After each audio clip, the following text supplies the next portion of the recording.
Say it's going yet? Hmm? Smart Alex, does it say it's going yet? Oh yeah, it's live. Thanks. I didn't hear it ding or anything. It's ding. It dinged? I didn't hear it. Hi, welcome to First Geek Congregation. Well, we've actually had a couple of weeks off again, just various events. Apparently, graduations and Mother's Days. For some reason, some people actually want to celebrate with their mother. I don't know. I don't get it. Anyways, so we're back with this week with the business of religion. If you haven't ever seen this before, you don't know anything about us, hey, we're First Geek Congregation. We're a gathering of people who are, well, geeks. And for religion geeks, sometimes. Some attendees have been non-religious geeks entirely. A little bit of everything. We're held at the center of Wichita here in Wichita, Kansas. The center is the LGBT community center. They've got rooms for rent that they give out for various events and various groups. It's a great place. It's all community supported. Matter of fact, you ought to go check them out at thecenterwichita.org.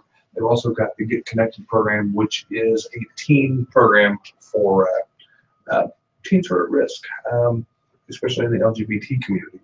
Now, that's not to say that we're an LGBT group. Actually, we just like everybody. Well, either like or dislike everybody. I don't know which. It depends on what we're talking about. But we're friendly to everybody. So what? Depends on the day. Depends on the day. You're right. But we're friendly to everybody. Usually, the people we make fun of are either just Catholics or anybody that's our target for the day. I kid a little bit about that. Anyways, today, the business of religion. If you ask in a church setting what the business of religion is, they say it's to further the word of Christ, or depending on religion, it is to support the community, or it is to do a number of things. That's not really actually the business of religion. Religion does have a business side. Religion does have expenses. Religion does have income. All of these things. I thought it'd be fun, interesting, or possibly highly boring to actually take a look at this, especially because in this time frame, right now, is an interesting point for religion. You're seeing Christianity losing churches. Considerable. Is that the highly caffeinated look, or is that, oh my God, I'm so interested look? That's highly caffeinated. Okay. His eyes are like this big. He looks like an anime character at this point.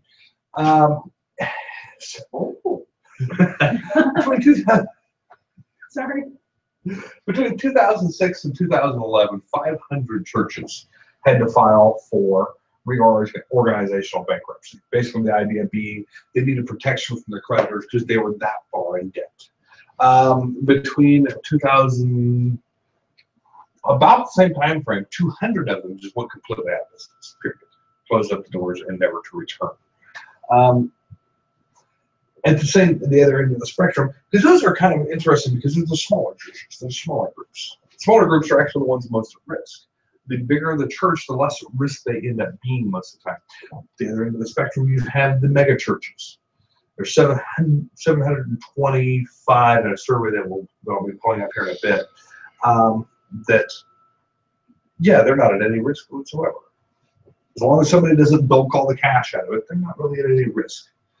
So, I guess one of the first questions is, how do churches survive in the first place? Where do they get their money from?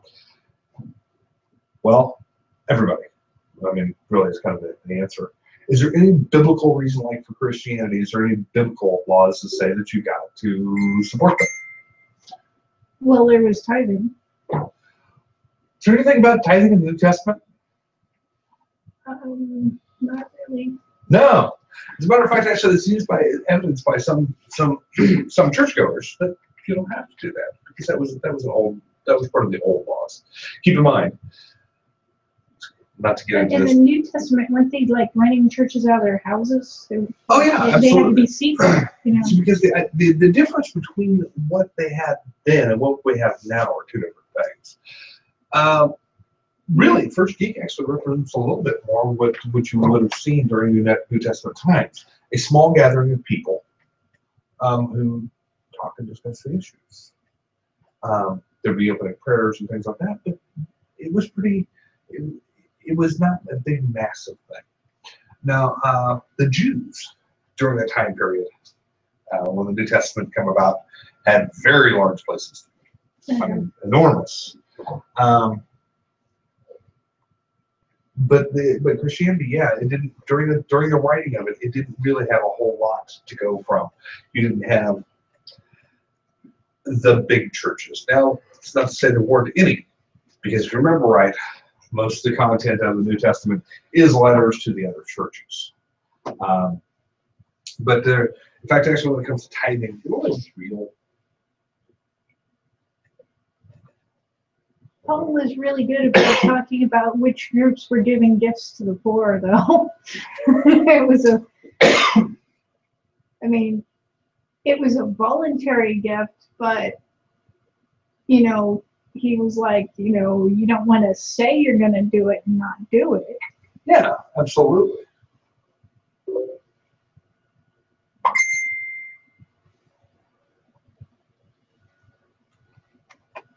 Okay, apparently my phone is probably going to go off during this nonstop. There is one. Okay, just for anybody who's watching this, so far my day has not went well. I walked in here, I set off the alarm because I put my code in the wrong order, and then forgot how to properly turn it off after that. My iPad is at 10% battery power, so I have no idea how long it's going to last. My iPhone is decided to have problems now, apparently, also. So apparently right now, anything I touch is going to potentially break. So just so that It's one of those days. it is one of those days. That's all right. It's okay to have one of those days. I just prefer to have it not right now on, in front of a group and on camera. Okay, let's try this again. Just keep it in mind that if you are having one of these days, you can empathize with other people who have these days. And on the Jews. It worked finally. We got one thing to work. Jeez. There is one New Testament mention, very specifically of tithes, that is mentioned by people who are on the side of, hey, we're supposed to tithe. Luke 18, 11, 12. The Pharisees stood by himself and prayed, God, I thank you that I am not like the other people, robbers, evildoers, adulterers, or even like this tax collector. I fast twice a week and I give a tenth of all I get, which tithe. For anybody who doesn't know what the word actually means, tithe just means tenth, a tenth of. So I'm going to use the word tithe, and at times it actually does not mean a tenth of. It's become synonymous with giving to a religious organization, but actually the Old English term just means a tenth of. And let's face it, we're talking about a Pharisee in New Testament. That's not a good association. Exactly. Especially when it's like that. That's the parable about, this guy's pretending to be self-righteous. Guess which one of these two guys is justified in God's eyes? Not the Pharisee. Yes. Yes. It's couscous smelling Pharisee. Oh, sorry. What? I have no idea what you said. It sounded like couscous something or other. Couscous swelling Pharisee. All right. Sorry, I was channeling Mr. Frankie. Who would have thought to make a character on a TV show if there was just something wrong? It's you. Anyways, but Old Testament wise, there's a lot. So churches nowadays, most of them say something about tithing. In the Old Testament, when they were doing these laws, that was a collection for the church was part of the state. That was you were combining your supporting taxes and all of that. Yeah. As a matter of fact, not only that, everybody remembers the tithe, the first 10% or 10%. There's actually 2 tenths. There's a second one. Was that the one for the poor? Yep. And like the strangers and the widows and the. Basking mountains for widows who eat.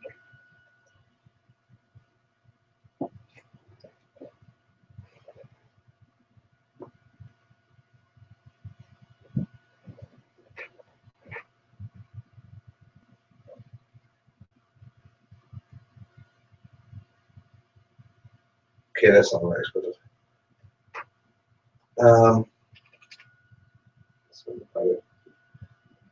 Because oddly enough, after mentioning that, it's not one of the. There we go. The three tithes of the Old Testament.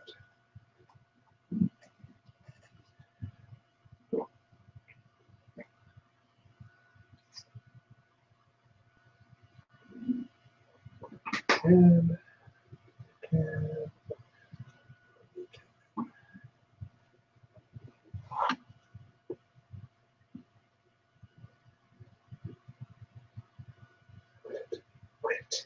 quit it. That's not it. I can totally relate to that. It's just one of I'm those just days. gonna laugh because I'm like, I do this all the time. I'm feeling for you, You know, I'm a tech guy. and you know more about it than I do. When I'm messing with a computer, I'm like, okay, let's see, what button do I not implode this with? I make my living off them. I make my living writing for them. I make my living doing all this. I have taught other people, but every once in a while there's a day, a magical day, where when I touch it, it shall all break. So apparently it's to keep me humble. I don't know. The electrons are revolting. Oh, revolting. Yeah, you got that. Oh, We need a laugh track just for Marshall. Somebody else is going to laugh. Anyways. Dead people laughing. So you end up with the Old Testament idea, but you're right. The Old Testament idea was not necessarily tied the way we think about it here. And by the way, the concept of how we tithe is different from nation, not just from religion to religion, but also nation to nation. For instance, here, go to church of choice. If you're going to tithe, you give you 10%, or whatever you decide that you're going to give. Really seriously. No more noises. No noises. Worst part, it's just a gaming group. Nice. They're all prepping for Shadowrun tonight. Nice. Anyways, so, distraction. yes. So, anyways, so for here, for instance, you go to church of choice, you tithe, boom, you're done. It's tax deductible concept because it's not a profit organization, so you're tithing. In theory, you do not have to pay. But if you do that, you have to keep track of everything you give and all of that, and that's a lot of work. No, it's not. Just don't give cash. You give either credit card or check these days, and they give you a receipt at the end of the year. Churches make it easy now. Weird. Yeah, because they have to track it too. They have to track where the income sources were. Oh. Okay. Anyways, but the Swedes, for instance, tithing is part of your tax system. What they do is they take you as part of your taxes. They take out their part for religion, and they distribute it among the religious groups. Problem solved. Nobody has to. Nobody That has way to. they're not favoring any particular one. Nice. Kind of the idea. I do not know the formula for how it's handled though. For instance, how do they determine that these guys get this much and these guys get this much and these guys get this much? Is it because these guys have 12 people and these guys have 500? I don't know. I didn't even know they did that. Yes. I actually know this. They print it out like on a big sheet and let a chicken walk on the ground. It's just where it pecks. I've seen it. You've seen it happen, huh? Yeah. Not in person, there's videos. I'm trying to decide if you're serious or not. I'm assuming you're not. No, I hear the smile. He's not serious. Gotcha. Morning. Oh, tell you. So now, by the way, though, the nice thing about Christianity, in a way, is that if you're going to decide to tithe, it's a pretty simple formula. What you get, take 10%. You're done. You're done. And not every religion is quite so simple about it, because the concept of a tithe in Islam exists. What the hell is wrong with you? Well, Seriously. I should stop. I really should stop quoting llamas and hats. No, don't do it, Llamas with mister. hats. Go on, stop it. No, don't do it. Every time someone asks you what's wrong with you, you say, I kill people and I eat hands. That's two things. Fair. You quoted it without quoting it.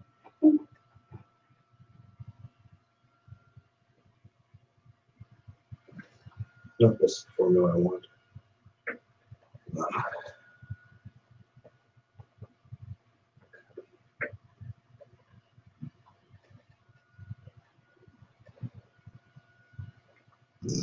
Gosh.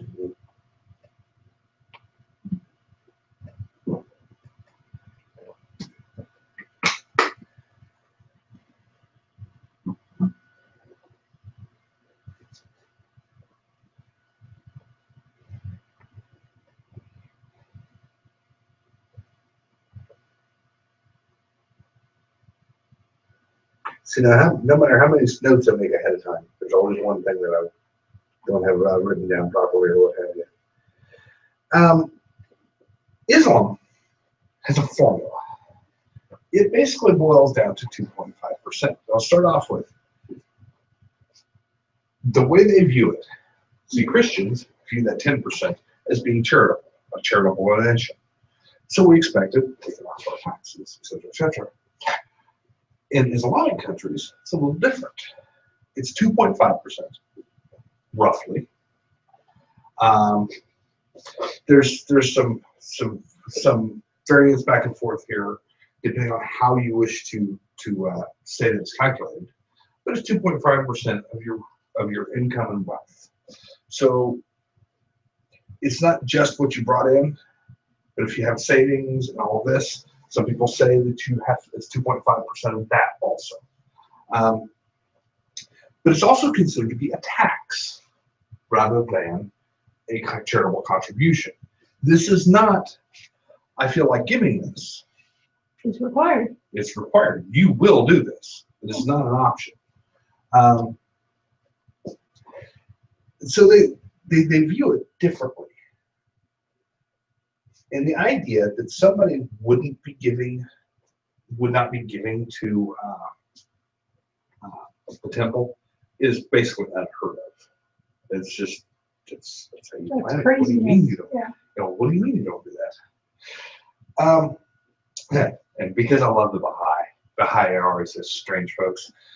They have one too. They have a tithe-ish. And I call it an ish. And I'm gonna post this formula because it's kind of funny. I'll just read it.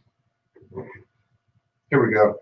The right of God is a law that requires Baha'i to pay 19% of their surplus net worth, i.e. those things they do not need to live comfortably, after the discharge of all debts. The sum is calculated annually, however, it is paid only if the actual net worth amount increases. If the net worth stays the same or decreases, the amount is zero. Payment is an individual's spiritual obligation and is seen as a spiritual bounty to bring the individual closer to God. No Baha'i can be solicited for it, and the contribution is confidential and personal matter. The money is collected and is used by the Universal House of Justice for such things as promotion. Blah, blah, blah. They also cannot bring anything in from somebody who's not a member of the community. So they have this, and you can tell this is a more modern religion because they have to have a formula to calculate this out. But on the other hand, the upside to their formula is it's kind of handy because if you haven't improved yourself over the last year, you're not on the hook for it. Additionally, unlike some churches, and I know some people who have suffered from this, I won't say they send collection letters. What I will say is that there have been some churches that if you are on their list of people that were part of membership, you may receive a letter from them saying, "Hi, we haven't received a tithe from you in quite a while." Yes, this happens. Just shy of it. I mean, the way they view it. I hope you like your kneecaps. Because we got a pope who wants to have a talk with you. It's Oh, bless Mount Mars. There's a crook for a reason. so what? Sorry, that shepherd's crook. Shepherd's crook for a reason. Gotcha. Sorry, I was trying to make a joke, but I. Fumble. That's all right. Well, actually, the problem was I didn't hear you very well.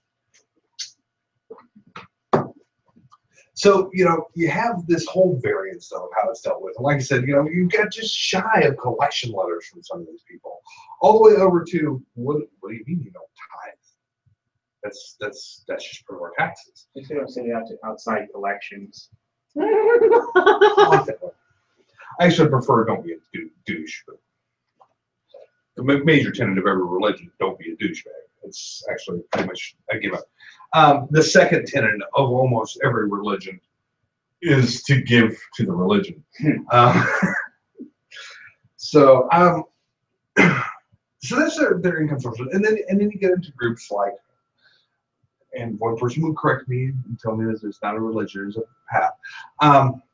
Buddhism, you don't have a system. Just get Houston Buddhist temples were built and are still built on a combination of donations from the community and free labor. Whoever can give labor to the situation to help build it, which I think is fantastic. I really do. I think this is an amazing contrast to the Christian approach, which is how many millions can we get to build this new church? And then after they build it, okay, one of the things that most service people know, like plumbers, electricians, is don't go work for a church. Don't do any work for a church because when you get done, you may or may never get paid for it. Sometimes, if you're not a member, they would like to consider that to be a donation. They forget that People need to eat. people need to eat, yes. So figure out kind of though. Yeah. And there's even stuff in the Bible that the workman deserves his wages. Yes. Oh, absolutely. It's not some sort of mystery. But sorry. But they're and the worst part is the ones I've heard, and this is not personal experience. This is from other people. Is that the bigger the church, the more that they're skinflints about doing it, about paying. The smaller ones usually are more cognizant of it. And are like, oh, how much do we owe you? Okay, it may take us 2 or 3 payments to get to you, but we'll get you paid off. That sort of thing. They are notorious, however, about not making that deal up front necessarily. Anyways, so no matter how you go about it, religion doesn't sell a product for the most part. Some people will debate with me, but religion doesn't sell a product. There's no T-shirts most of the time. There's no nothing like that. So it literally, one way or another, either by command of religious doctrine or just by kindness of the community, it has to survive by the people that attend it, which is kind of cool in a way. And there's a debate. You remember the figure I gave you, 500 churches in reorganizational bankruptcy between 2006 and 2011, and about 200 during roughly the same time period that just completely went under. The question becomes, is the issue that their expenses have become too high? Or is it they're no longer serving the community, so the community doesn't pay them in? or is it the community doesn't have the money to do it anymore, or that it's not a priority? And there's no real answers to that, because the answers I've gotten are speculation. There's no, well, this church says this, so we're assuming that most churches, this is the problem. There's just assumptions there. There's no real reason why they can say that this many has collapsed over the years. And a lot of times when one of them does collapse, it's replaced by another. There's this churches that are sort of building that rarely get repurposed for something else. Sometimes they do. There has been at least one church that got repurposed for a heavy metal club in Texas, which I think is awesome. I want to visit someday. Do they call it holy heavy metal or? I don't remember the name of it. I've heard the name before. I went, excuse me? The church on Maple I want to buy and turn it into a nightclub. On Maple? I don't know exactly where, but it's like on Maple and around Maple and Jersey, somewhere around there. Just make a nice nightclub. This is the sort of thing that'll happen if he wins the lottery. Now, I think if he wins the lottery, he needs to tithe 10%. I'm just saying. The Lord says. Let's geek flag fly. First Geek congregation. We have an entire building. There's only 5 people that shows up, but we can seat 500 now. Of course, they all have arcade machines. This week we're having a First Geek congregation in the Thor wing of the Thor wing. the First Geek Palace. Next week we're going to have it in the Captain America room. Under that pulpit. So the question becomes, where does the money go in this? This is the fun part. And the thing is, there's no single answer to it, of course, because every church's situation is different, blah, blah, blah. But I thought I would pick on the mega churches because they represent so much income. These guys are ridiculous amounts of cash in. I mean, think about this. Not only do they get the tithes, they spend a lot of time past the hat and saying how much you should be giving from the heart so that you can help yourself, so that the Lord can help you, so that you can help the community. Okay, what you actually did is, we'll get into that in a second. You just bought somebody a jet. You bought somebody a jet. I wish that was a joke. A jet I for wish the that was a Lord. joke. I honestly wish that was a joke. Dusherman needs a jet to get back to the Or a Bahamas and second back. house. To get to the Bahamas and back in time for his sermon. Well, let's grab this one. Or for the fog machine, lasers. I wish you knew those jokes. No. Put that. Not right now. Fog machine, the lasers. So, once again, Pastor Dusherman can be lowered down into your midst.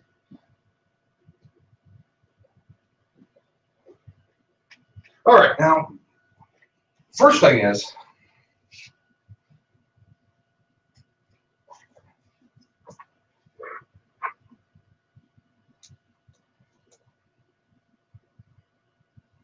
I'm curious. He's the character who plays a Little Mermaid's bra. I was trying to put that in. Characters you don't see in Disney movies.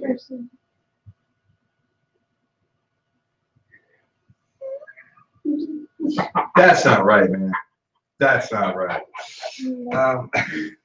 So, first wild guess. Who makes the most money in a mega church? Owner of the So what? Owner. Well, no, because here's the thing about mega churches: the church owns the buildings, never the owner. Cheryl. Shareholders. Monkeys. You know, That marker looks like it's not working very well. Oh, It okay. It's better now.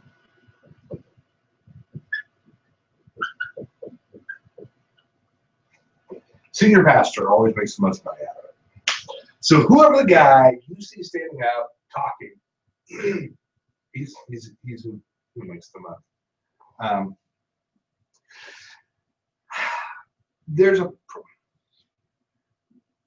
problem with this in the fact that, okay, well, we'll go from a biblical standpoint. Now, by the way, you don't have similar problems in a lot of other religions. You will not find a Buddhist monk. No, of course not. They would be embarrassed. On a jet ski. Who is What you own? Oh my gosh. who is ultra rich. It's just not going to really happen for the most part. Well, there are people who really disagree with that. There are some, some. Go ahead. there are some temples in Asia that where you'll see the monks driving BMWs. There's some truth to that. You're right. The question becomes, where do they get their money? Some of them's from the temple, some of them's not, and some of those guys are converts after the fact, and some of those communities they really did give that damn much. I mean, here a Buddhist temple here has to work to survive. It's a thing. Okay, if your entire community is Buddhist and everybody gives to Buddhism, yeah, there's much more money. But them driving BMWs, I want to ask this question: BMW, Jet, BMW, Jet. I drive a Mercedes. Jet. There is still a very large gulf between these two situations. But you do make a good point in the fact that material possessions are not supposed to be a thing. To get a vehicle to get around actually wouldn't be problematic from a standpoint of the path. An ultra rich vehicle would be problematic, and I do take that to be an indication that there is a problem if you're seeing them on BMWs. Still, a little different situations, but yeah, you do have a point there. What country does BMW come from? Germany. Well, it's an imported car, so it's more expensive here. Yeah. Is it going to be as expensive there? In China, Tibet. It doesn't have to go over the ocean, right? But No, but I don't know Mountains, what maybe. import laws are on cars and things like that in those various areas. I don't know what the cost of a BMW in Tibet would be. I mean, I got no idea. But Harvey's going to look. Hey Siri. Yeah, this is an interesting question. I mean, how much more or Curious. less does it cost? I'm not like a car person, so I mean, I literally have no idea. But Well, and then there's the next question, which BMW and things like that. But because I made the joke, I drive a Mercedes. I drive a $1,200 Mercedes. It's from 1983. I mean, it's not like. I drive a yeah, high-end. if your car scared me, I would be worried. it looks like a car to me. It doesn't look like it's trying to be, toothpaste. Sorry. It's in pretty decent shape. It's not great, but it's not too bad. I'm not saying as in the consistency. I'm saying the aerodynamics of toothpaste. It looks like a car. It doesn't look like it's trying to be toothpaste. While he's looking at it, so it's always the head guy that makes the most money, and then after that you get the roll off of the different administrative duties. You have the executive pastors and church administrators, senior associate pastor, operations, teaching pastor, administrative pastor, worship, generosity. What? Generosity is a position. What? Assistant pastor, the pastor's family, the campus pastor. You notice Wait, you pay the pastor's family too? in this graph, yes. Everyone's has their hands out. Pretty much. Because it's, and this is the thing, and everybody knows I have a huge problem with the idea of mega churches to start with. But yes, everybody involved has their hands on. Because the important thing to remember about, and I'm going to use this as a contrast, Remnant of Israel, where I used to go. If you wanted to know how money was spent or anything like that, so it wasn't hard to find out. They had a meeting every year. Everybody shows up and says, well, this is what we got for income. This is where it went to. This is how much we spent on the benevolence fund. This was on our expenses to run the place. This is the expenses to the pastor, because there was only really one person that's paid a paycheck. And it wasn't paid a whole lot. He could survive. That was about it. Actually, technically, he had 3 pastor positions he dealt with, which was the head of Remnant, but also he did hospice. The hospice group, one of the hospice groups paid him also to show up and talk to their patients who were close to end of life. And he had another one. I don't remember what the other one was. So between all of them, he managed to make enough. Did not drive a fancy car. There was a whole thing when him and his wife were talking. I was actually there for this conversation. He said, well, I really want the next car to be convertible. And she felt that it was a little bit extravagant. It was a Chrysler Sebring. It's not even, it was not even a brand new one. It was a Chrysler Sebring convertible. It was pretty cheap. Anyways, so, that's what most churches though are really like. There's not that much money being made. There's not that much that comes in. There's not that much that has to be spent on the overhead, because you have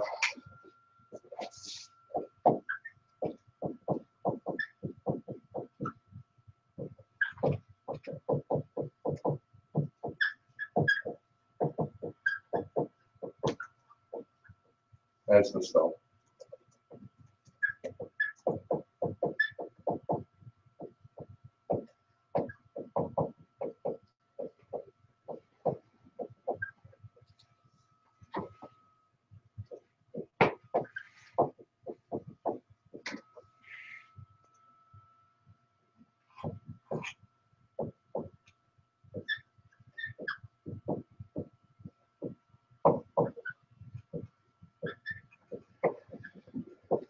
I thought it said closer. I was like, why the hell do they have to pay so much for Walter? Everybody's going to pay Walter. Month. Protection money. So what? Protection money. Walter. Sorry. He just makes a circuit every week, and That's one thing a church should not need to pay for, protection Hey, money. you gonna make sure your toilet's flush, right? Eh? Oh my God. Put that shit back up.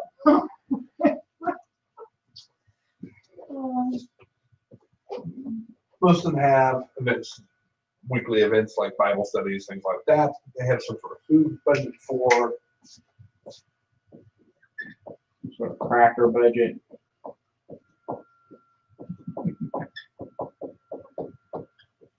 Well, I mean, you laugh, but stuff fortunately fairly cheap. It goes a long ways. Yeah. Okay, benevolence is not spelled correctly. I'm just going to leave it alone. A lot of it.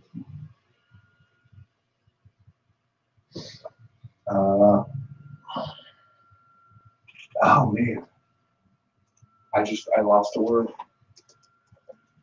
What did it have to do with Wedgie. not veggie? Like the pastor and everybody else combined together. Overhead. Well, I wasn't going to go Payroll. Payroll. Thank you. There's the word I was looking for. Payroll. Hush money. Gosh, money. Oh my gosh.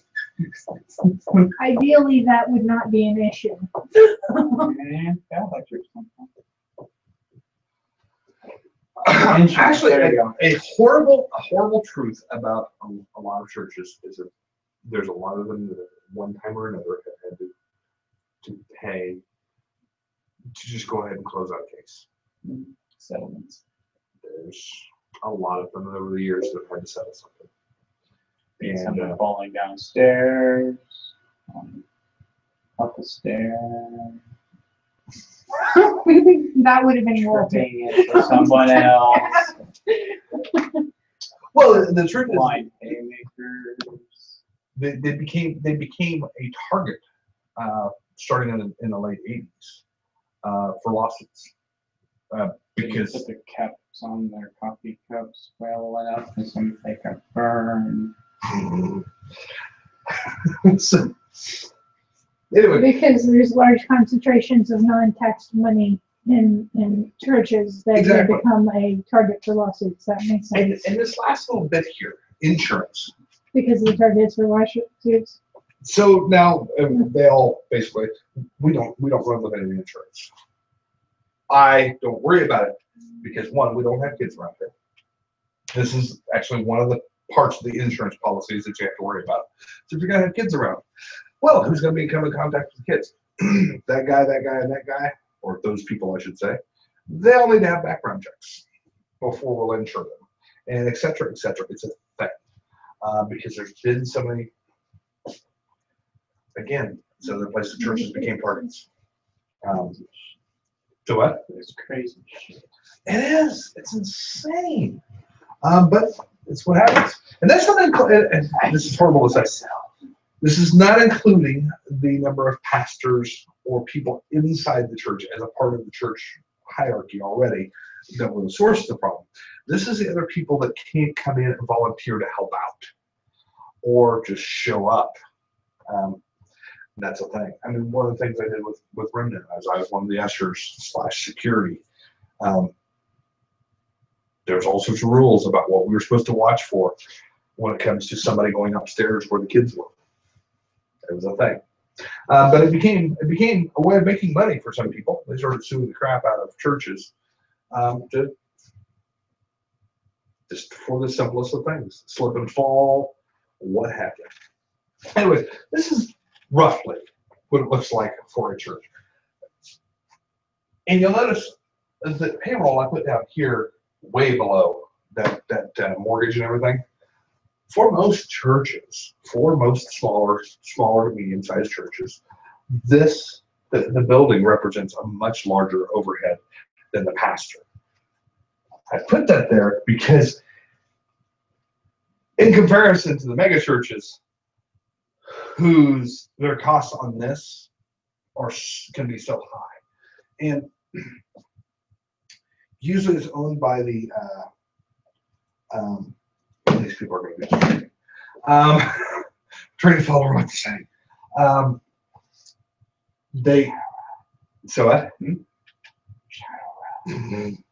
Never actually played it before either, so this is the first time I've ever gotten to play Shadowrun. Nope, I got my armor on.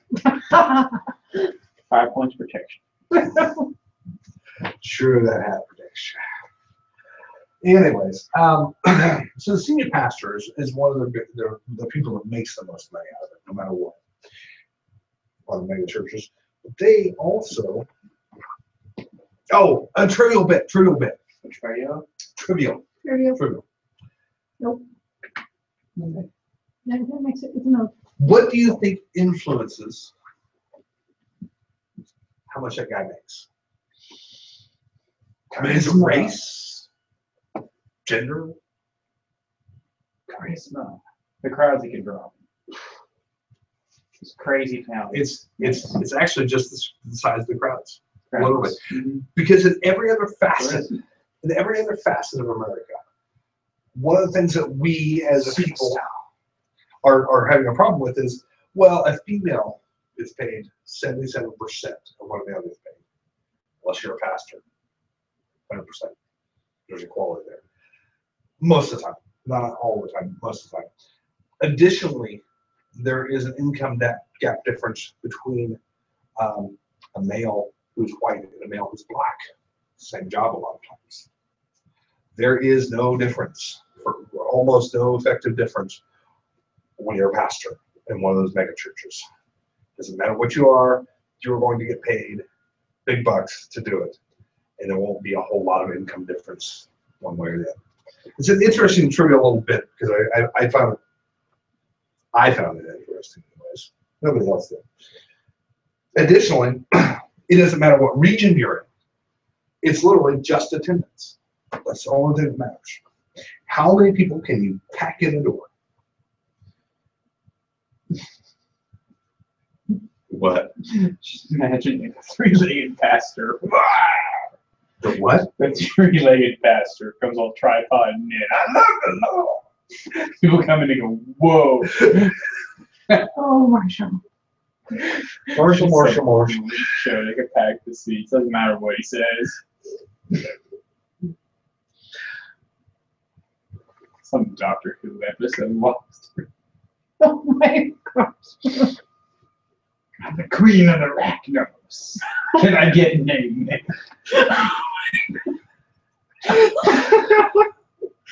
Oh, Marshall. Chitter chat. Oh. Now, one of the other things that starts happening, by the way, the bigger the church, the less likely they are to actually, literally, on a physical standpoint, pass the hat. They quit doing it after about 100,000 people, or 100,000, 10,000 people. What happens is it's just too large. They literally can't do it. So what they start doing, and this just gets amazing, because they start taking online contributions.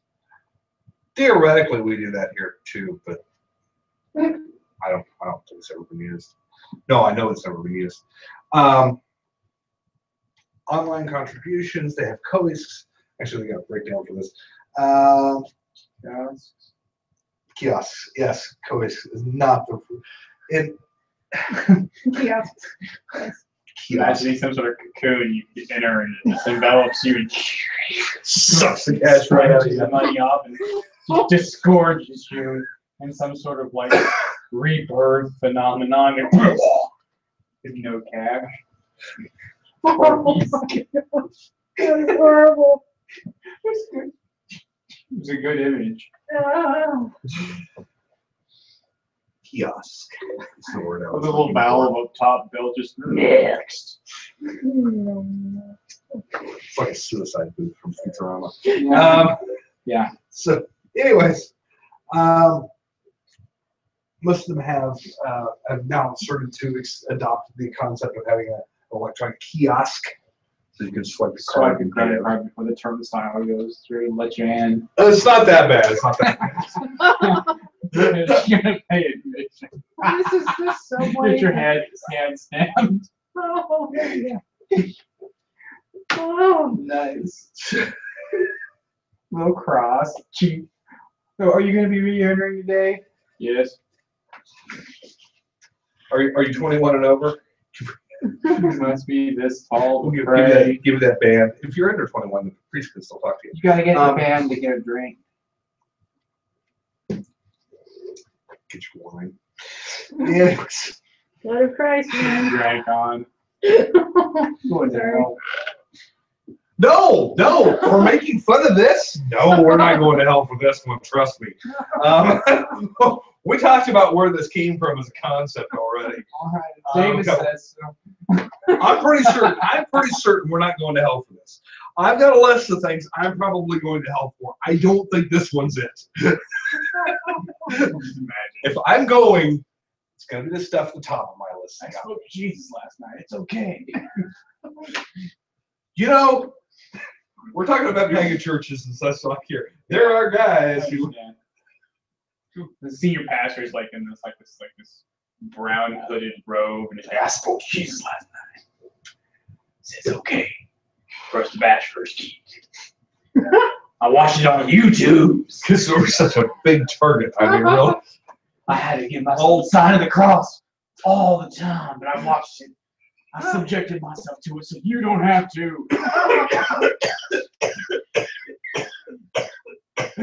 And I broke it. That man killed me.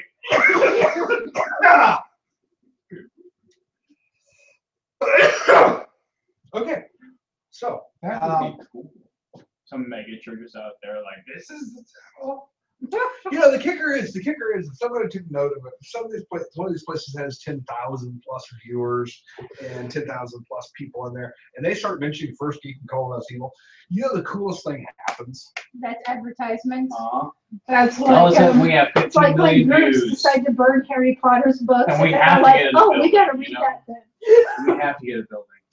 And then all of a sudden we're the original members and we're on the council. Yeah, yes. We're on the Jedi Council. Now I want to make sure everybody remembers I'm senior pastor. Yes, Mr. Big Sigmund. bucks.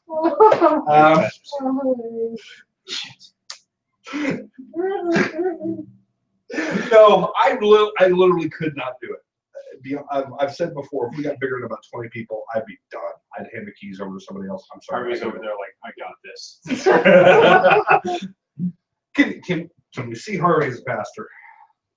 I can see him whipping out a lightsaber going all Sith Lord on everyone. He comes in with a hood. Are you threatening me? You're threatening me, Master Jedi. Lucky punk. I find your lack of faith disturbing. Sorry, I should have let you tell you were not drinking. You miss. Oh, look, lights. Look, nothing can break Harvey. You just there all the whole damn time. You just. No, Harvey, you make Harvey laugh. I know. You know, Okay, still, he's just like so composed. He's just like, amused. The problem with Harvey is you keep wondering in the back of your head. So he's gonna kill me first or last. That's So okay. quiet. I'm just happy to be alone. He was such a quiet young man. Anyways, well, complete aside, small story about Harvey. That's Now the he's direct way reaching about for Harvey. something. Noted. When I created the horror game, role-playing game based around horror. Almost like you said, when I created the Harvey character. When I created the horror game, the first bad guy I created for it was this large, working, quiet individual that had just been, basically had been in the corners of society until he finally snapped. And I started describing the guy, the character, and Harvey looks at me and says, "So you created me?" No, I wasn't there for that one. You wasn't there with that? No. So was it you that did you come up with that later, or did somebody else say that I was describing you? No. Someone else there. Gotcha. Could have been Jeff then. But apparently what I did is I created Harvey in the game to kill everybody else. So always keep that in mind. Anyways, back to this. Loveliest eyes. I've completely and utterly forgotten where I was. Awesome. We were talking Comparing about the Queen senior of pastor Arrakis. to the building rent amount. Oh yeah, because it's really. Let me label this a little bit. It's a good time to say I never hit the button. I'm lying, of course. Yeah. Harvey would never let that happen. It's a small medium church. I mean, that's kind of the list of expenses, and I'm not going to say they're in the right order because, like a phrase, it's actually. Next time, Harvey, let me do that. I'll give you $1. No. $5 to put in Muskogee right there. Stop trying to bribe Harvey. But even payroll on when you start getting into the medium-sized churches, payroll is actually in a lot of ways part of their benevolence. A lot of times, it's a way of some churches will do this. They need a receptionist, or they need a janitor, or they need something like that. They might hire somebody from the community who needs a job, and it's a good way of giving somebody what they need. The community, the church is paying for it, and it improves the person's life without it being just flat out charity. And the church gets something back from it. It's a fantastic idea. And then some of the churches get a little little broader with it. They need an assistant pastor, and they need this and they need that as the church starts growing from that medium size to large size. Now, there's a couple of churches in town that actually have a relatively different, relatively. Can you answer that? Have a relatively good sized payroll because they've got that number of people on. This is also, though, not including one other thing. Let's say you're a Catholic church or a Lutheran church.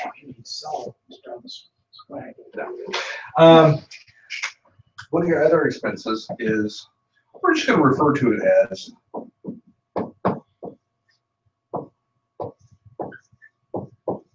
we're going to call it network. This is the best description for it. Because if you're part of a Catholic church, for instance. You're raising money for other churches too. Exactly. That is going to be the worst USA ever. That is a freaking amoeba. Well, it's not the best, but I've done worse.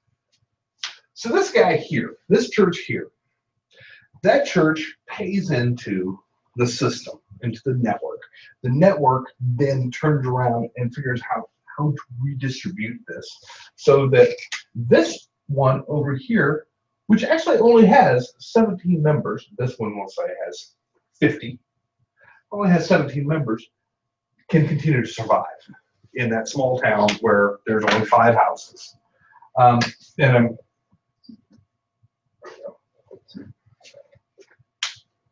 But no. You have a doubtful look on your face. No, I was just wondering when America became a Super Meat Boy. I told you it's the worst drawing of America ever. It's really good for a Super Meat Boy. There. Yeah, there, perfect. No, perfect. No. No. No. Ah, you messed it up.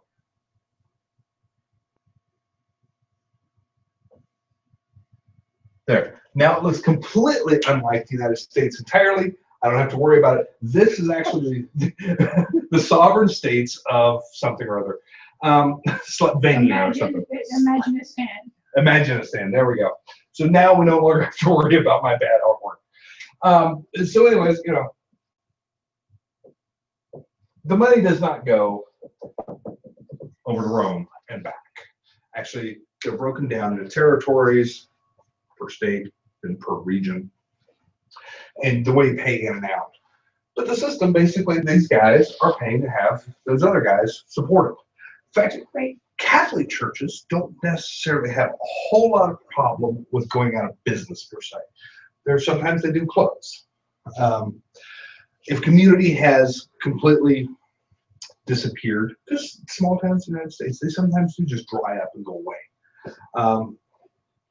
Home, I think is the name of it. There's a place that I think it's called Home here in Kansas. That there's not a town there anymore, but there's a Bell where the church used to be. When the town closed up, eventually one of the last things to go was the church. Home is the name of it. I've actually seen it. Was it pretty homey? No. No, it's homeless. No. You know, I'm going to give you points for actually topping him on that one. I was gonna go homeward bound, but yeah. Wow. Anyways, so these guys, though, that network cost is actually can be quite variable. I know that my ex-wife and the Lutheran church she used to attend, they pretty much started flipping the ELCA, the bird. ELCA is part of the Lutheran, one of the Lutheran. Okay, sorry, go on. Part of the Lutheran, or one of the Lutheran organizations. There's Missouri Synod, et cetera, et cetera. There's different networks you can get part of. And they started flipping it to Bert. Basically over two issues. One was they didn't want a gay pastor. They were all right with the woman. Gay pastor was a little much for them. The other one was the way the money was being dealt with. They were paying out all this cash, but they kind of needed a new, there's going to be some things like a new roof that they were going to need and stuff like that. They weren't going to get that necessarily from the way the system worked. They weren't going to be able to take care of their own needs. But the amount of money that the network requires that they pay in, a little high.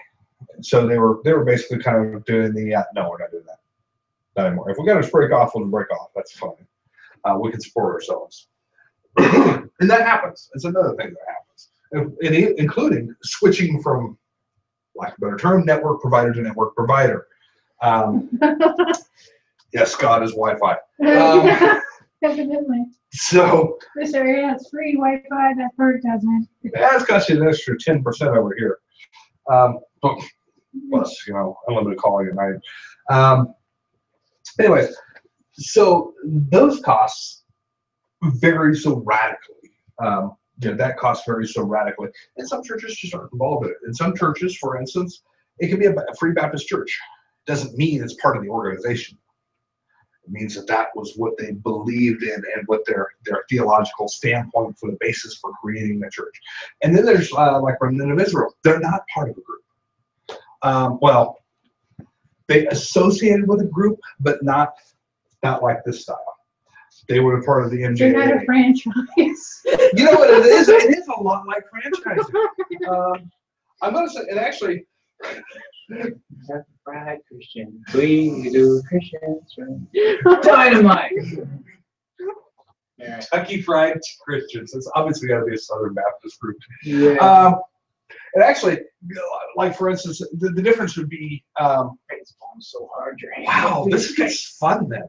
Because that means, Do we get logos on our suits? Commercial. Yeah. Right. High glare. Lots of glare. I'm going to say this. Is There's that one, Walmart? Yeah, You put Walmart. Walmart? Yeah, I can like start inserting words because his head's okay. we're going to say the Catholic is the Walmart of religion. And here's why I say that. Not because of anything they do for or against religion. Or Because Obama's making tunnels under the churches in Texas. I love that story. I love everything about that. That somebody actually believed it. And Walmart had to say that they weren't really doing that. They don't go find other Dumb. churches that are doing okay and open a Catholic church. The way And lower to drive prices. out of business to lower the tithing costs, do they? We just rolled back time.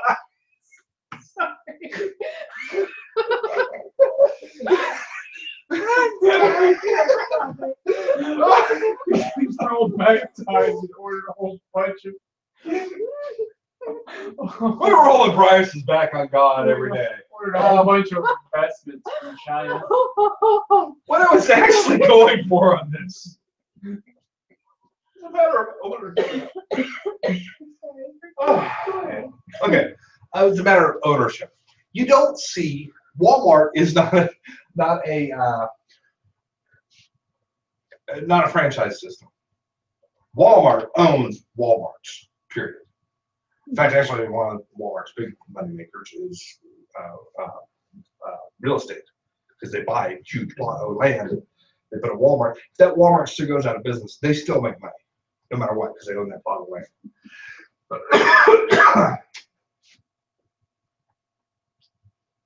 And we're going to go with, what group do I want to go with? One second. No, I'm not going to do this.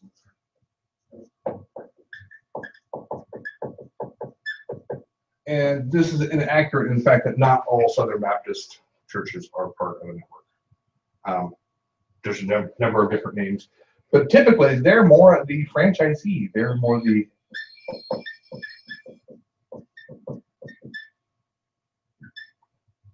McDonald's sort of route. which basically boils down to you buy into the idea of having a Southern Baptist church, and you're going to join this network. And Never so often you can play Monopoly. never once seen Southern Baptist Monopoly. It's not possible. Yeah. Get a game piece on every wafer. Anyways, actually you get it in your wine cup and on your bread. Free fish sandwich on Friday.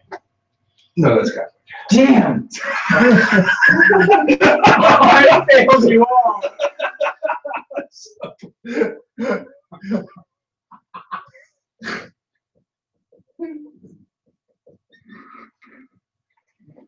Anyways, the concept of a franchise, it really is sort of that idea, though. It really, some of the churches are part of what boils down to a franchise. Now, the nice thing about it is you can change. Like I said, they were kind of the one group that was the one Lutheran group, for instance, was looking at the idea of splitting off from the LCA and going with a different group. Remnant of Israel had been part of the MJAA, Messianic Judaism Association of America, I believe was the name. And after having been involved with it for a little while, they actually Good job. I could wear my hat. That's pretty awesome. They pushed themselves away from that and found another group. But again, they weren't doing it kind of like the franchise thing. They didn't have to pay somebody to be part of these things. They're not having to give over their money. The community gives in. Because trust me, Remnant couldn't do that. They didn't bring that much money in. Here's our income. Here's our expenses. There's a little difference between the two of them. Not much. Anyways, so they can switch off and on, depending on whether it's a theological or a budgetary issue. I mean, like with the Lutheran group that Kat had been at, it was a little bit. But it is interesting though that it parallels that concept so closely. That parallels the idea of franchisees versus ownership versus etc. so closely. Kind of like the rest of business in the United States. Which, by the way, this doesn't get to happen in some other countries.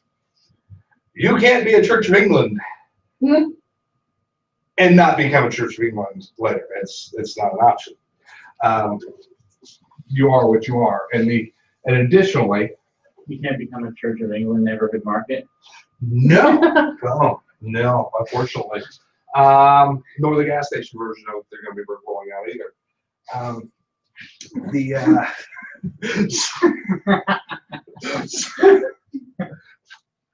This is a rabbit hole I should never went down. But like with Church of England, not only that, you're not even going to get to open one. The government decides where these are going to be put at. They're going to put a vicar? That's not right. Bigger.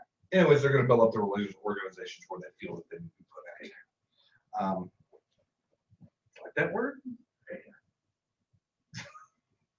Bigger. Anyways. So what? I can't hear you very well. Because you're doing this. I'm not really saying anything of importance. Thank God. Indeed. So thank God, thank me.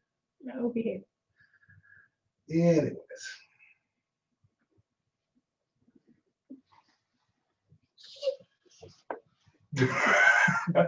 Are you trying to make him behave? No, I decided to take one.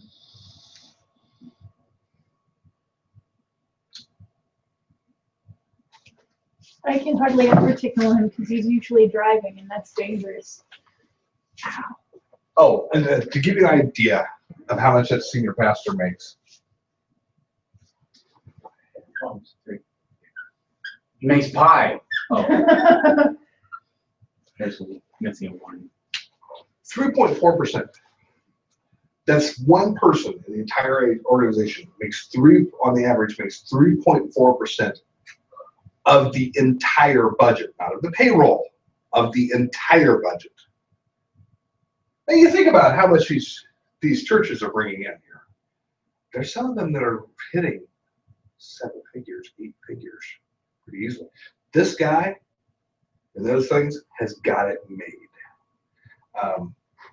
It's That third leg there, too.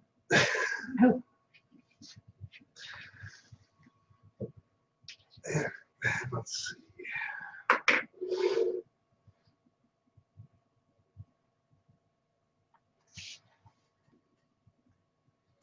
Oh, I did ask. I actually have a friend of mine who's anthropologist and does Native American tradition, et cetera, et cetera. I said, okay, Brendan, I want to know. So explain to me do Native American traditions have something like tithing? I gave up on the answer. Because some religions, it's not even a compatible concept, really, not the end. He described some of their situations, like the big men and the feasts that they would throw and things like that. But it's interesting that one particular group in the world that this is, such an importance to, that they, for lack of a better thing, God said, give me your money. Christianity, Judaism, and Islam, all from the same area. And they're the ones that very much say, no, this isn't an optional thing. You're supposed to do this. This is part of the laws and part of the understanding that we have as a religious pact with each other. Oddly enough, though, it's funny because during the research of this, I started running across some of the other groups. And I'm going to call them pseudo-religious sometimes.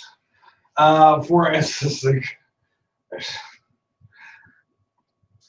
yoga, if you didn't know, is an exercise system to improve your body. Yeah. For some people, it's also part of a religious system. And they get a little weird with it because it's almost always associated with some other, I'm going to say some other non-Western religious concepts. So for instance, one of them I was reading was a yoga kind of place with some Hindi background in it, et cetera, et cetera. And they were talking, this is on their website. Mechanical colonics, yeah.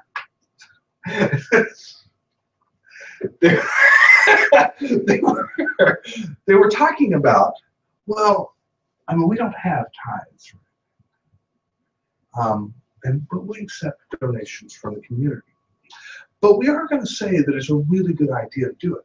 And let me tell you why. See, because when I was talking to so-and-so, who's an architect, he says that every time he gives his 10%, he always gets it back. And every time that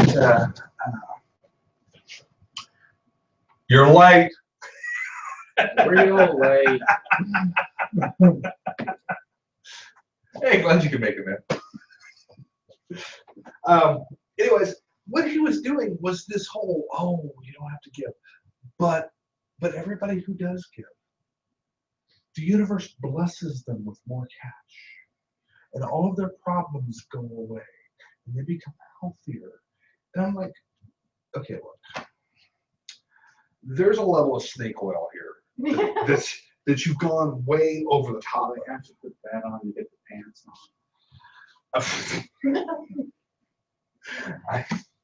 I don't know. I've never tried yoga pants. Don't buy on. There are Christian pastors pastors, yeah, where cows eat. No, pastors who basically say that God will give you more money if you give them money. I have such a hard time with that. I do too. It's called the prosperity gospel, and it's full of crap. But the thing is people actually believe it. You know, God love them. This, I just wish it grows some more intelligence. If you buy into that. Oh, really? Now it works? Seriously. But the thing is it's not an unusual. I mean, if you, they have different ideas of like karma and the rules of the universe and how things, what you sow, what you reap. No, you sow, you reap what you sow. Yeah, in that order. Yes.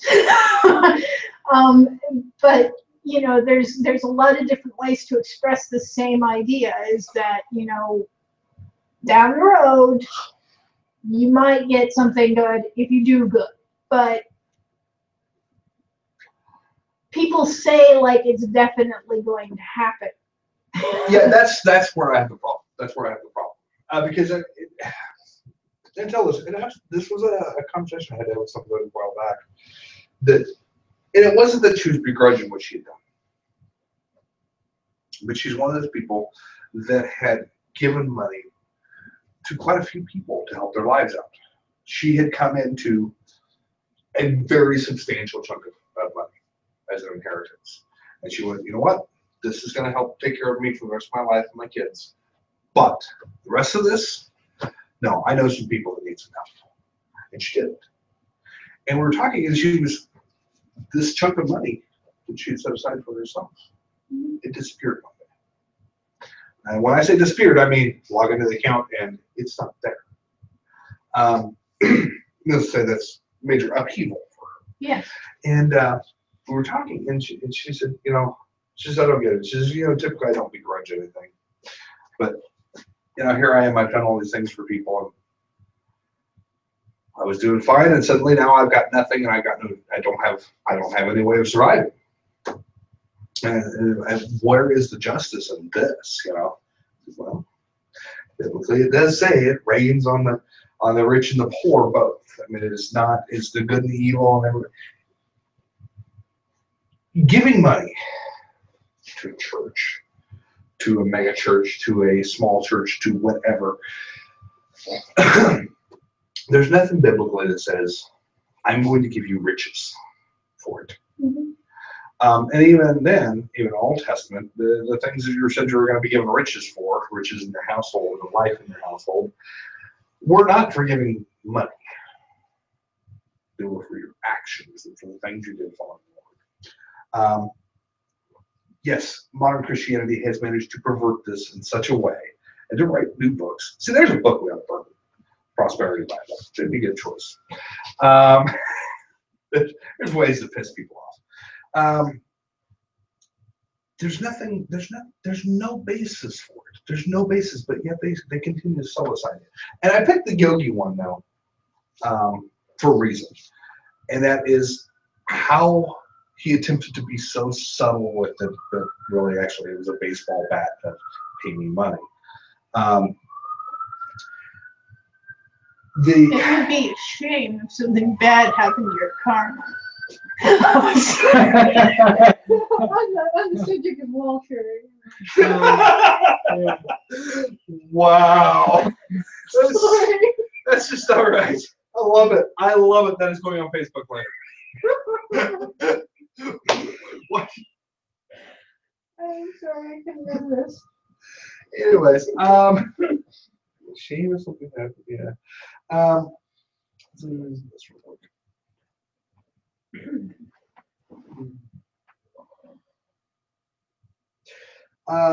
Anyways, so one way or another, most of these places are trying to get money out of you, the bigger ones. Smaller churches, I mean, yeah, I'm not going to say I defend their choices by any means, because some of them do silly stuff. They desperate about it. So what? They're just more desperate about it. Yeah, they have to consider their actions very carefully, and sometimes they don't do it as carefully as they should.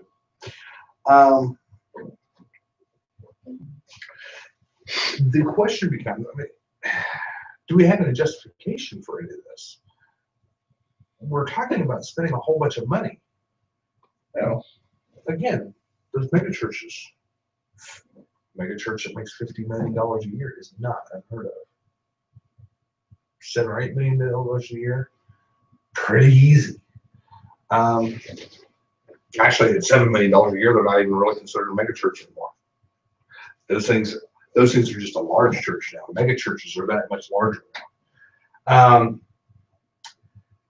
The question becomes, as a society, do they still do anything for us? Or is anybody getting their money's worth out of these things? It's one of the things I pondered, and I don't have an answer for this. Do people walk into a megachurch and give their 10%, and again again later? Did they really actually? Did they walk away with something that was worthwhile? Did the community benefit from them? Because I'd like to say no, but I really don't actually know. I mean, I know that guy got a jet out of the deal. I don't think that's a benefit to the community. But do these things, do they help the community anywhere? Do they help make our society better some way? I don't know. Do you guys have any thoughts on it? And Kalen's got a big old grin on his face like he's got something to say. I don't know.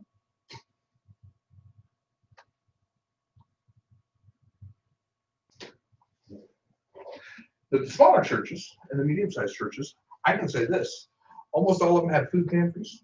Almost all of them have benevolence funds. Almost all of them do try and help the local community. I've never met one that hasn't. Now, I may not agree with what they do. I think they sometimes are misguided, but they at least try. The bigger ones, I don't see it. I don't know that it's really there. And that's why my big beef with it is that there's so much resources being thrown to them under the name of God, but so I don't know what you're gonna do with that, but that's not compatible with your phone. Political action. Yeah, the political action is. Well, you know, the thing about political action, what group does that come? What groups support that? Family Research Center. Well, actually what I meant was that is something that is supported by the churches, but do the mega churches and the large churches make any difference over the small and medium-sized churches? I don't know. I don't know what their sources of income really are on that. Is there something of, if we go with the premise that mega churches are just businesses, they're entertainment complexes. If we go with the premise of that, was there any benefit from them backing a political action, most of the political action groups? And I don't really see that they get a lot of benefit from it. On the other hand, when you get down to the medium-sized churches, the more common churches, they feel that there's more at stake with the political action groups. So you missed the part about the network. So the network ends up being the part that ends up supporting that political action group. The cash that is paid into, for instance, the ELCA or what have you, those are the guys that end up backing the political action groups. Those people I do know back on. So I don't know whether or not the mega churches actually do that. I don't know who does that. But that's a conversation for another day, closer to an election, hopefully. Focus on the family. Blah, blah, blah. Which my They always have real generic- supportive of that. General, names like that, like something that nobody can possibly say no to. Oh, the family. No, we hate Deceptive family. names, like right to work. Yeah. So it's deceptive language. Oh, it absolutely is. When you're talking about political action groups, the names that we give bills that get passed in Congress are hilarious because they don't have to have anything to do with what's really going on with it. It just has to be worded in such a way that there's no way you would say no. Because if you're a senator, for instance, and you say no to the give everybody $50 act, if you say no to it, you're an asshole in everybody's eyes. Now the problem is nobody understands that they The give. fine print says. It says actually, we're And going to give eat them all their $50 babies. this week, but next week we're going to tax them $500. Just because they make a logical decision. That soundbite version of it that gets them elected or not elected, yeah, that's a thing. So the political action groups, and organization names, and we're standing in a building that I consider to be guilty of this. Get Connected. I like the name of their teen organization, right? And the Center of Wichita. I like the name of this. Cool. So far, these sound good, right? These sounds like things that you want to support. PFLAG. What? Does anybody know what PFLAG is? No. That doesn't sound very good. Something. It's I thank you for your definition of it. Yeah, that's a pretty close one. It does start with parents. I was hoping somebody actually had the full definition because I can't remember it. Microphone But said what, that. I mean, is it Parents literally or- P-flag or what? It's actually formerly known as Parents, Families, and Friends of Lesbians and Gays. But it has a name. It has a name that the name is too generic. It Or doesn't you can know say. what it is. Yeah. Glisten, on the other hand, very similar group. Love the name. Because while it doesn't tell you anything, it sounds cool. I mean, seriously, so if it's not going to tell you anything, at least sound cool with it. The Wichita chapter of Glisten was founded by my friend that's come in here a couple of times, Liz. She's the one that's tricked through a couple of times while we were actually in the middle of stuff. But yeah, which has completely put me off topic. Well, actually, not completely. So to bring up the question of politics and where the money goes for these different groups, because churches do support politics, even if we're not supposed to. Actually, and I've said before, this is not a nonprofit organization. We don't have. So I can tell you not to vote for Ron Paul. I don't have to listen to you. I'm not going to vote for Yeah. I don't I'm have glad you're in agreement. I don't have to. I didn't want to. Wanted to for a few seconds. Are you okay? I saw the post. The Yeah. Ron Paul being voted for by. I've been exposed. Sorry, everybody. It's Raw. It was all about Raw, and then it was Rand. Dreamy look in his eyes. No, Martha. Ah! Gosh. People. Anyways, and I am at 1% battery life at this point. Like your Okay, phone or time your... to start talking like a chipmunk. Faster. So, Squeal. Oh, no. I know what I was going We to don't have time for schooling. Oh. Sorry. I am shutting out. See me shutting out. do. Alrighty. Maybe we'll see that word. I missed. Nice shot. The internet doesn't know any better. Yeah, as far as they're concerned, I made it. It was a glorious rebound.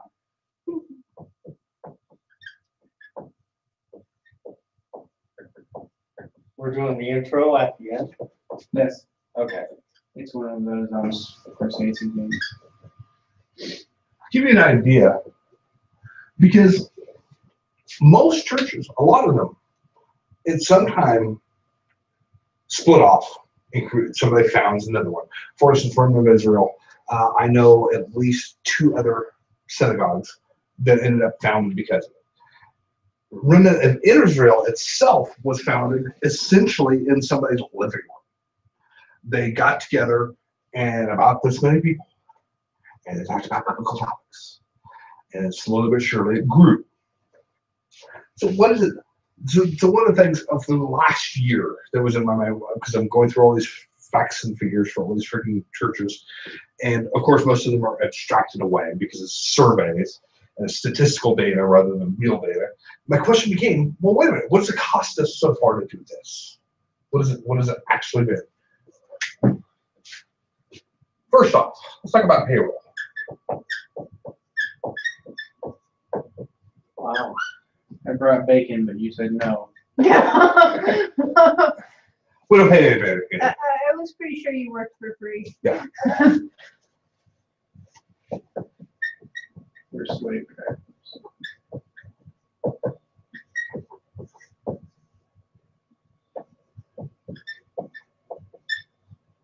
Okay, we actually did. And We actually, well, no, actually, when we Bread started, cookies, yeah. we used to have cookies. Before the cookies, we went for healthier, which was carrots and celery and dip. We used to have coffee. We have none of that anymore. There's like 5 of us. It's not worth And it. that's you. We bring what we want. There's like Yeah. 4 of us back here, so. Yeah, it's not worth it. It's not worth it. And Marshall gave her coffee, so For a while there. Yeah. And he started again. But, oh, honest to goodness, I'd have to buy another coffee maker. no, It doesn't matter. It's just so. it's bring what okay, we he want. comes with coffee and I bring it in my belly. My distended belly. And on top of that, And my sad head of smell. Cat and I were having to take coffee home. Okay. Yeah. Cheap. it's okay. I thought you were gonna be like, Okay. Well, we actually spent about $30 on stuff over the first year. all right. We did not have mortgage. We actually pay.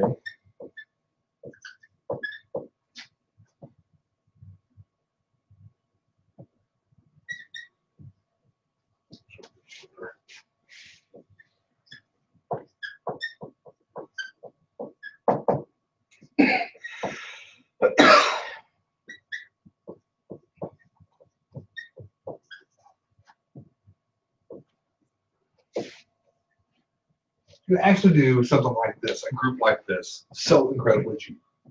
I mean, really, we get. It doesn't cost us much money to do this. And we are on.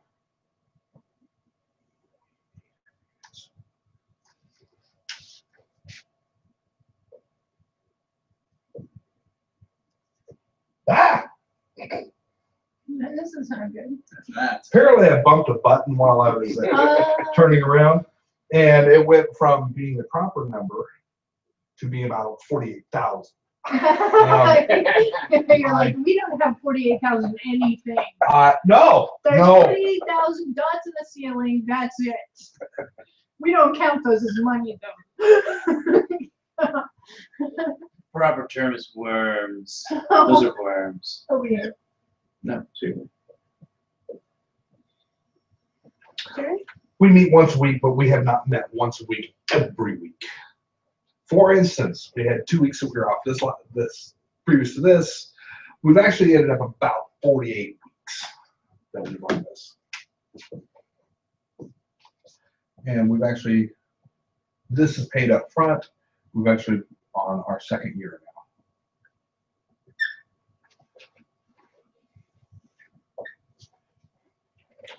Our actual income ends up averaging, let's see if I can find it.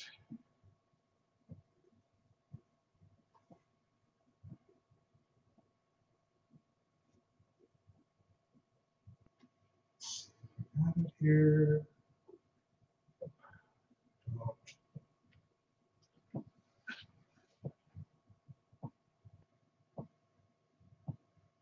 I'm gonna wild ass guess this.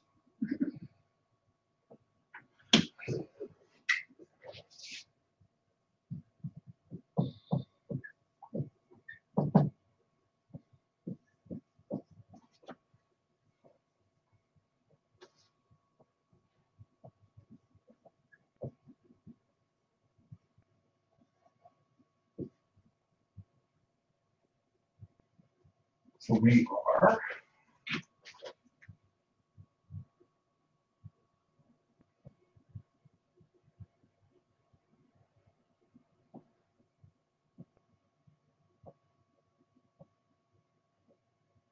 Really, seriously.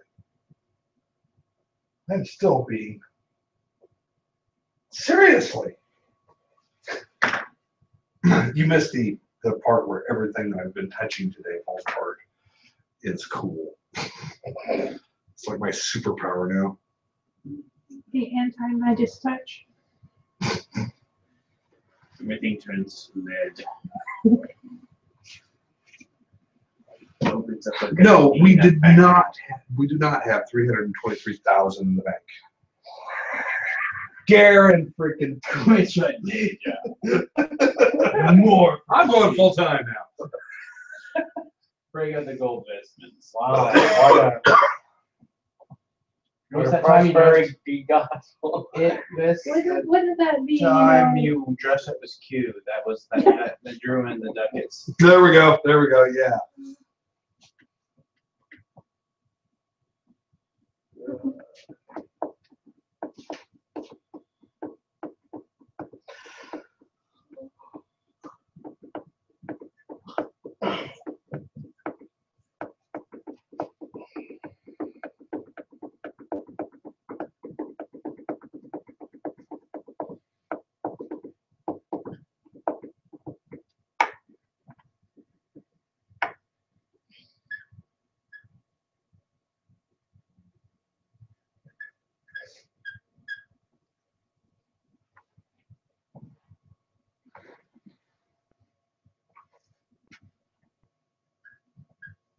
So now, by the way, I've got an actual credit that when we started this, we actually started this on like basically $300 worth of credit from the Center of Wichita because I did their website, didn't host their website.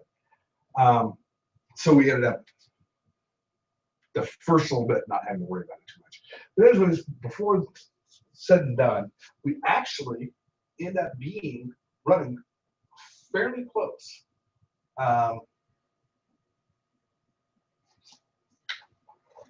Of course, we actually do all the math, it would help. So helps.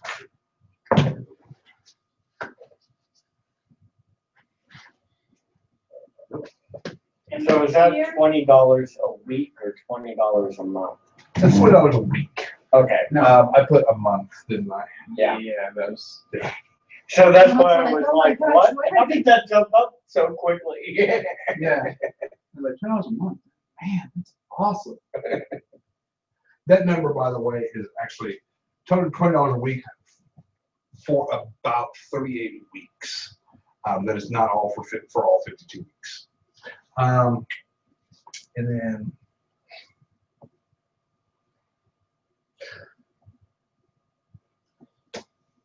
all right, I'm sure that's Just imagine Sinbad in an astronaut suit floating going, that's math, sir.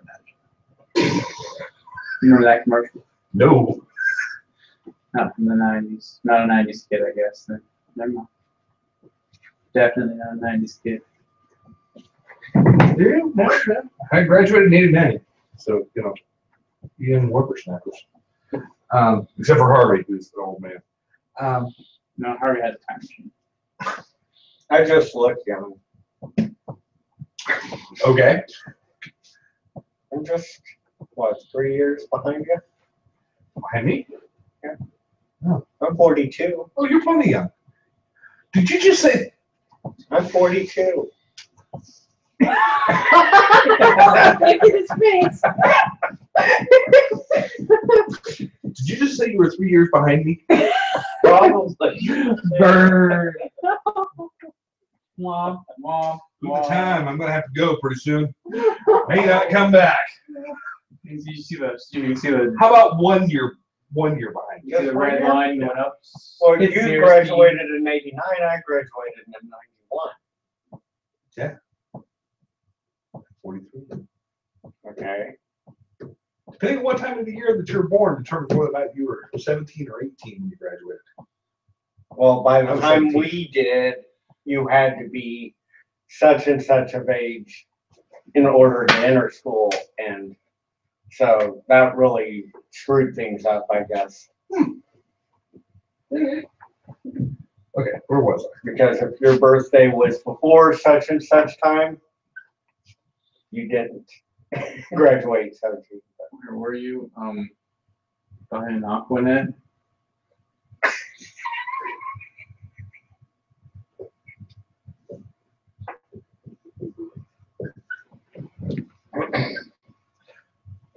$426.96 is what we ran basically in the red for the year.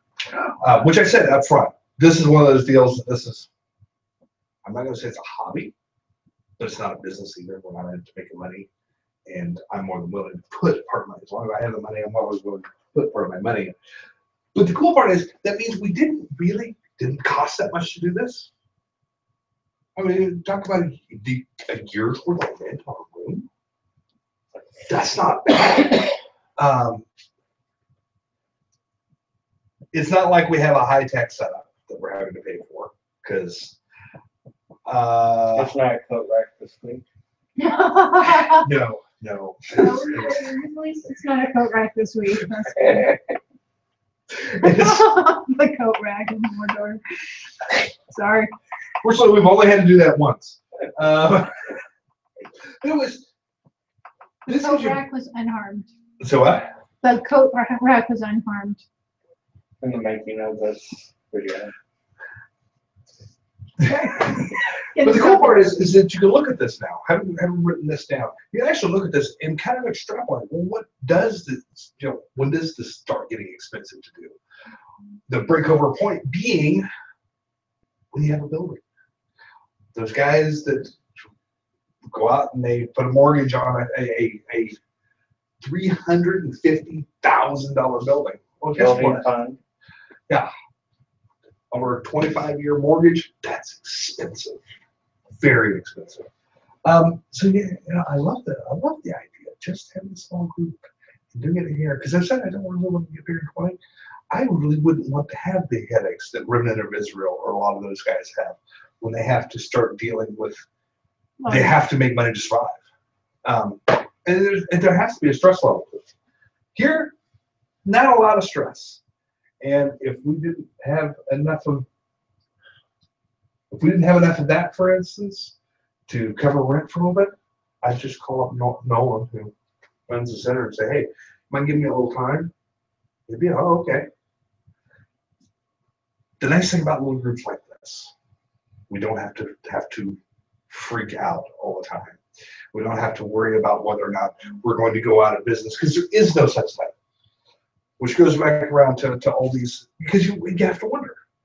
Maybe there's a better way that some of these other churches should be operating. Maybe we should be looking at little places like this and running a smaller, tighter ship, and not being worrying about whether or not they're paying a pastor a living wage. Because I mean, fair enough. If this is his only job, he needs to make a living wage doing it.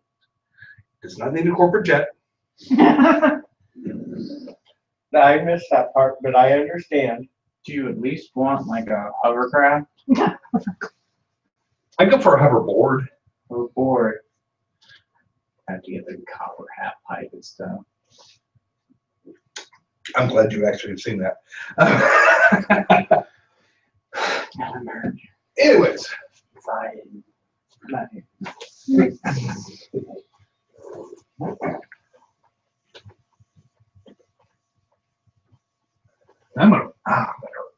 I'm gonna wrap it up for today. But really seriously, toss that one. Go! Score, whatever the hell you say. We're playing soccer, so it went in. Next week, USQ Productions.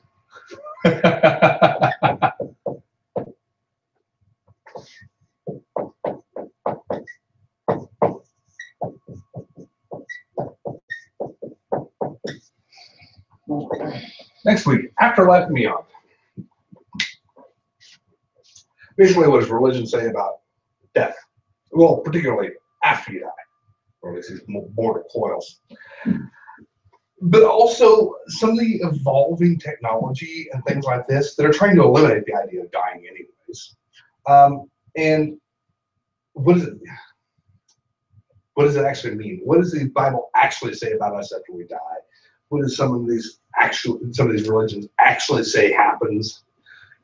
We'll look at all of it. It'll be a fun one and slightly bizarre. Okay. So if you'd hit that button. Oh, it actually moves the mouse cursor. Oh, What? No.